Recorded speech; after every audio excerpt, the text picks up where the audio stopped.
Welcome back to another segment of Behind the Scenes of the Waltons. Recently, I have been talking about the house and the various different sets and how all that went together. Today, I thought I would take a look at another aspect of the Walton House, which is that shed that went through quite an evolution over the seasons. So sit back, relax, and maybe a few spoilers, but I don't think this one's going to be too bad. It really was a shed. Right from season 1, we sort of established this shed. It was just as you came to the house, it was to the left side, and in front of it was the garden. And that was the garden that Will Gear had actually planted, and he tended throughout the seasons. And we at times saw that there was corn in there. We saw various different members of the family weeding that garden area at times. And then there was a charming little picket fence. And then there was the shed. The various different episodes we saw the shed in season 1, it was always just a shed.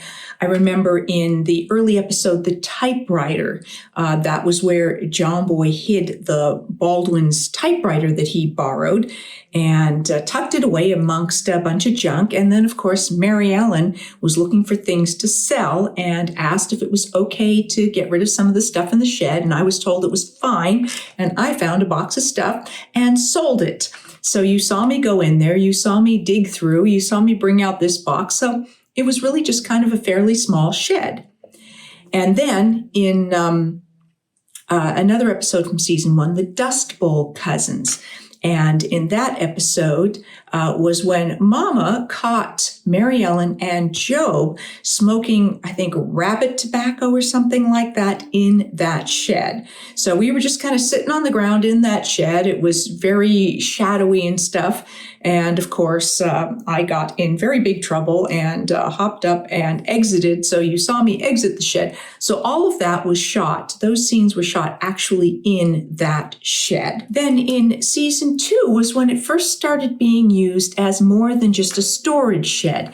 In The Awakening, we had that conflict between John Boy and Mary Ellen because both of them wanted to use it as an additional room. Now, why John Boy needed an additional room when he was the only one in the house with his own bedroom? He didn't share in the first place, but he was thinking he needed yet more privacy because the children were always coming and invading his room, which was true.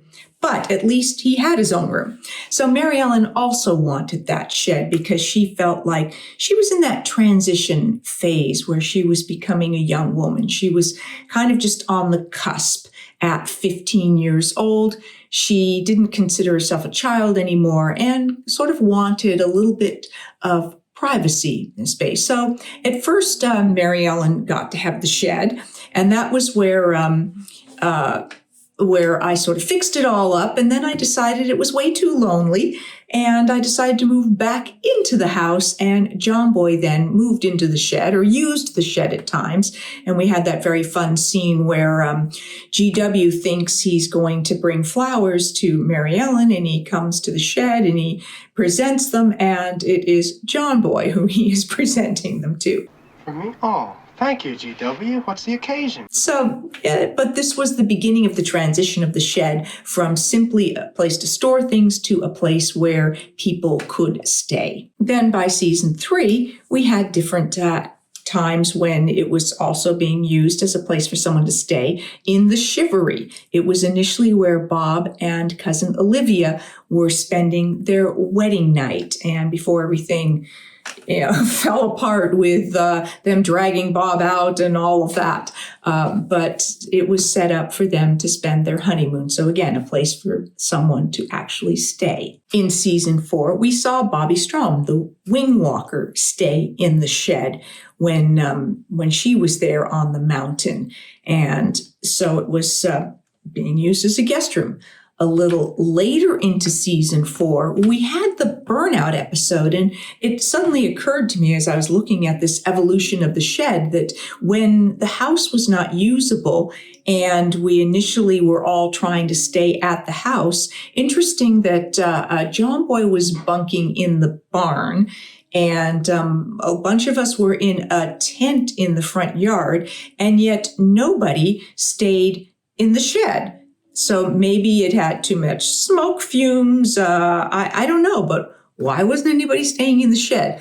I think the whole thing with that was that they really wanted to be able to parcel us all out all over the place. So we would have lost that storyline if a bunch of us suddenly stayed in the shed. A little later in season 4, we had the episode The Fledgling, and that was where John Boy actually got his printing press. So at that point, that was a big change, because when he thought he'd lost it and it wasn't going to happen, and then he was taken to the shed, and there it was all set up in the shed.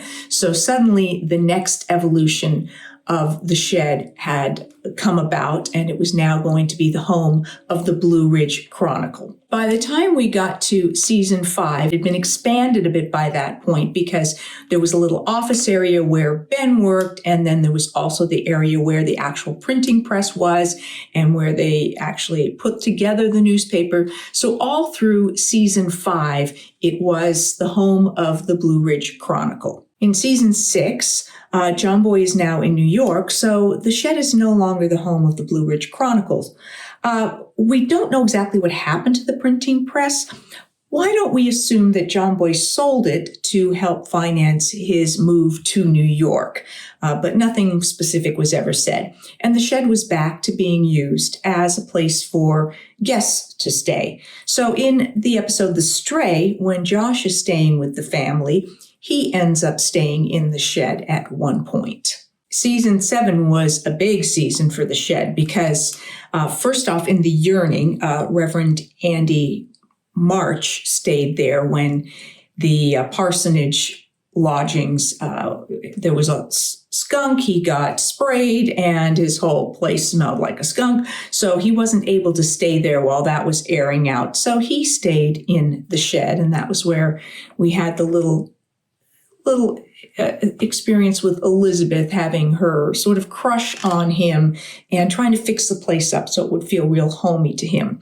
And where someone had asked about whether seeing boxes and stuff in the background was actually seeing the soundstage. But because the shed had been expanded for the printing press and stuff and the running of the Blue Ridge Chronicle, that we could just assume was still being used, that section, for storage. Continuing on in season 7, we had The Obstacle, where Mike Paxton, originally John Boy's classmate at Boatwright, and then a fellow soldier, had been injured in the war, came back and was now in a wheelchair and was trying to make that transition back into life. What was his life going to be? And he was really struggling with that. And so it was decided to bring him to the house for a bit. And Mary Ellen was very instrumental in that.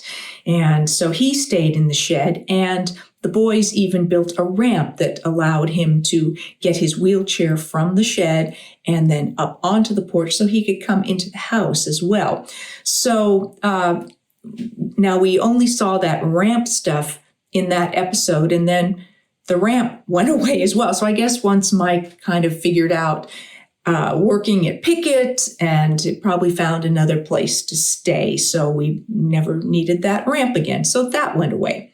And then the biggest change was the episode The Outsider. When Ben has eloped, he brings home his new bride, Cindy, and they take up residence in the shed.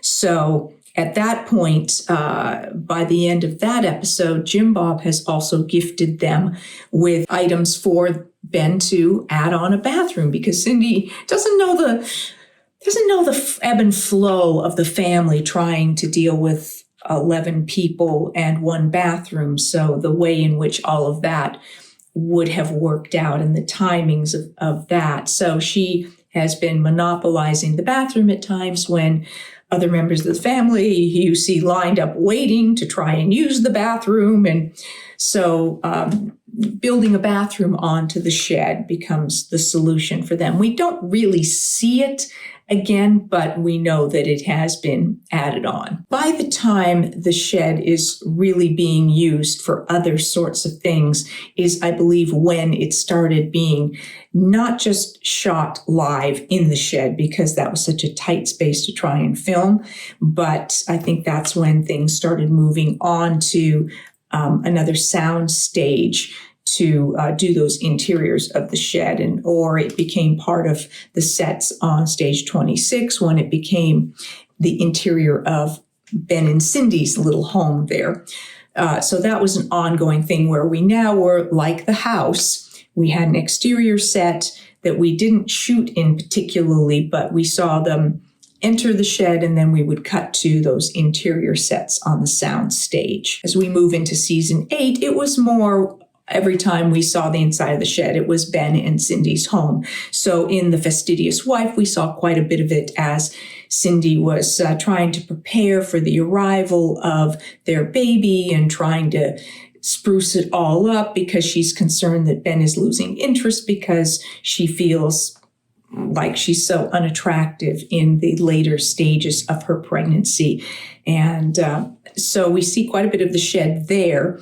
And then in The Idol is when Cindy actually gave birth to Virginia. So now we have the shed, Ben and Cindy, and now we have also a crib in there. And it becomes the home for the 3 of them. And in our final season, 9, it is still Ben and Cindy's home. In The Premonition, we see the shed. We see Cindy there alone and having nightmares about what's happening with Ben and worries about him. So it continued to be her home for her and Virginia while Ben was at war. And then when he came back home, and we saw it again in the episode, at different episodes once Ben was back, but in the move we saw it because we see them, they are living in the shed with Virginia. And some of that is part of the question that Ben has about them building their own life and what does that look like for their family and stuff like that. So from season 7 on, Ben and Cindy's home was the shed. There you have the evolution of the Walton shed, which was ever expanding. It was a little like the TARDIS. It was bigger on the inside, but not so much in the early seasons where I think you really got to, in season 1, maybe season 2, you saw the actual sort of size of the interior because we did shoot in it. But then once it started getting bigger and bigger, I think they did some expansion on it, but it very quickly became interior soundstage that how we had to shoot it because there wasn't enough room to get cameras and lights and all of that inside. I hope you've enjoyed this look at the Walton sets and in particular the house and this segment here about the shed and the evolution of the shed. If you like these segments, please do hit like and subscribe and feel free to share them with somebody else that you know loves the Waltons. I will see you next time for more behind the scenes of the Waltons, more of your questions with an Ask Judy, and I have some more special guests coming up. Thanks for watching.